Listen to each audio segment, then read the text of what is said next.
itu adalah comparative study. Ini sedang berjalan.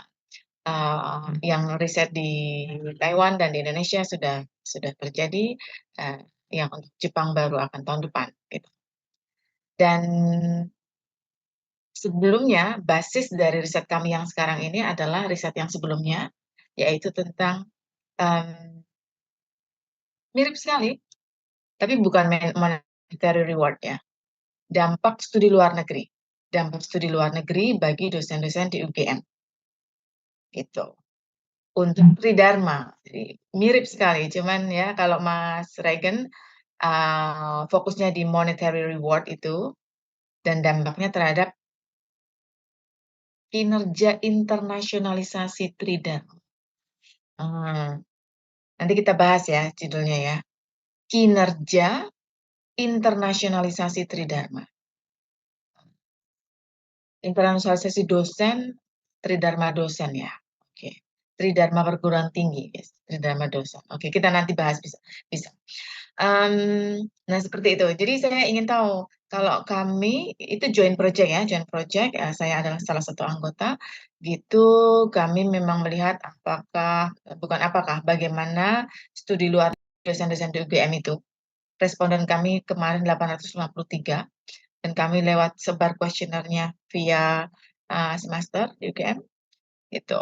Dan dari 853 itu ada beberapa yang datanya yang kami telah lebih lanjut, betul sekali, dan kami juga pakai mixed method. Jadi ya, ini lampu hijau Mas Regen. Dari cara Anda berpresentasi juga saya bisa punya impresi bahwa ini minat yang sangat besar buat Anda, gitu. Dan sudah siap sekali sebenarnya kalau untuk, tapi ini baru PPT ya, sudah ditulis belum proposalnya? Sudah, Bu. Sudah? Sudah. Bagus sekali. Oke. Kapan kita bisa lihat juga ya barang-barang proposalnya. Ya, Oke. Bagus, saya senang sekali ya, Pak. Lampu hijau, Mas Regen. Itu mungkin respon singkat dari saya. Silakan teman-teman yang lain, nanti kita bisa lihat secara lebih detail. Ada input atau ada komen dari teman-teman lain? Kalau belum, perguruan tinggi swasta di Jogja ya Mas, itu kan ada banyak sekali tuh. Kategorinya apa, terus berapa misalnya? Kalau untuk kategori unit perguruan tingginya, karena kan sesuai data yang saya dapat tadi dari LDP 5 itu bahwa responden adalah orang lektor kepala dan profesor.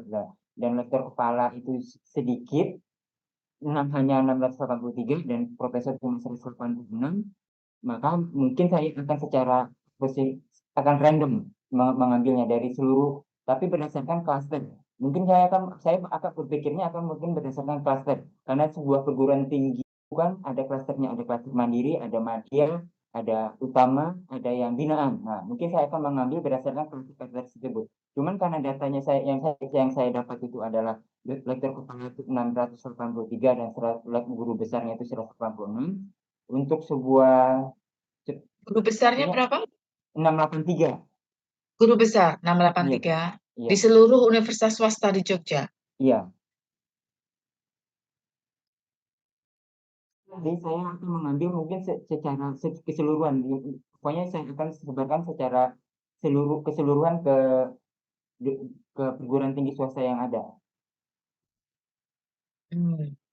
Oke. Jadi Mas Regen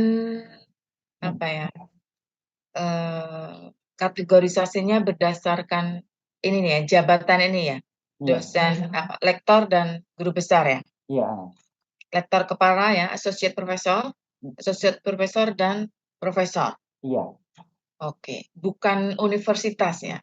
Mengambil sampel 2 universitas, misalnya universitas swasta di Jogja, mana sama mana. Itu enggak ya?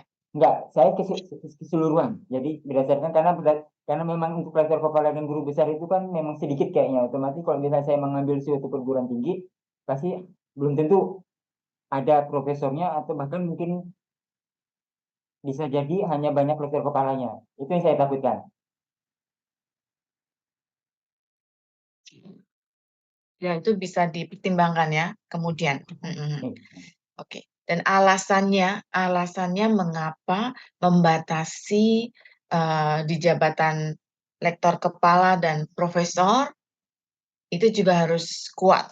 Ya, nah kalau untuk itu, kenapa saya mengambil lektor kepala dan guru besar? Karena sesuai dengan kebijakan pemerintah mengenai LKD dan BKD itu, di mana lektor kepala itu memiliki kewajiban khusus, dan memang idealnya kalau untuk lektor kepala mereka hanya Sinta 2. Tapi secara logika harusnya mereka punya ceng untuk kesempatan untuk ke guru besar, dan sedangkan untuk ke guru besar itu adalah syaratnya internasional Scopus. Nah, sedangkan guru besar kewajiban khususnya mereka wajib dalam 3 tahun itu mereka harus menghasilkan yang namanya Journal Scopus. Artinya saya pengen melihat dalam setiap dosen-dosen itu memang punya planning atau target untuk ke guru besar, itu mereka hanya stagnan atau nyaman di lektor kepala saja. Oke. Mas Regan, Hmm. kriteria untuk menjadi profesor untuk universitas swasta. Kalau untuk swasta itu dia minimal harus guru besar untuk adalah lektor kepala dengan jejak pendidikan tariknya S3, dan minimal dia harus memiliki yang namanya 1 jurnal Scopus. Itu syarat. Syarat yang lain apa? Syarat yang lain mungkin masa kerja. Mm-mm. Masa kerja Mm-mm. cuma biasanya masa kerja. Biasanya cuma masa kerja. Kalau dia masa kerjanya kurang dari 10 tahun, itu dia tidak bisa mengajukan, tapi harus minimal masa kerja 10 tahun. Makanya nanti saya akan buat grading atau level berdasarkan masa kerja, jabatan akademik, juga termasuk juga gender. Saya akan comparing group. Comparing group, apakah ini comparative study? Iya, Ini comparative study. saya rencananya membandingkan, artinya saya dengan lektor berdasarkan monitoring itu berdasarkan jabatan akademik, masa kerja, jumlah publikasi yang internasional yang dihasilkan, habis itu pengajarannya, visiting profesor misalnya, habis itu juga pengabdian yang singkat internasional. Jadi saya mengcomparing hal-hal tersebut. Karena ini kan kaitan dengan Tridharma. Komparasinya itu mengkomparasi apa, Mas? Membandingkan apa? Jadi saya melihat bahwa pengaruh dari monetary reward tersebut, kinerja terhadap kinerjanya.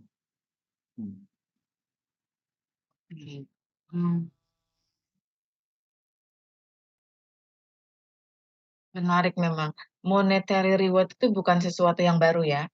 Bukan Ya. sama sekali bukan yang sesuatu yang baru. Insentif kalau di UGM ya misalnya ya. Di UGM, kalau di UGM itu sejauh yang saya tahu kalau untuk publikasi ya terus terang. Tadi kayaknya penting banget tuh di Mas Regen. Dan memang di Indonesia itu penting banget yang sedang digalak-galakan ya untuk publikasi ilmiah. Untuk publikasi untuk saya kurang tahu pasti bisa dicek sebenarnya. Jadi untuk nggak tahu apakah 5 tahun terakhir ini, mungkin Mbak Rahma juga tahu, bisa dicek. Em, saya kurang tahu 5 tahun terakhir ini atau sejak sejak sejak jabatan rektor yang sebelumnya, saya kurang tahu ya. Dicek aja. Jadi kalau dari BPP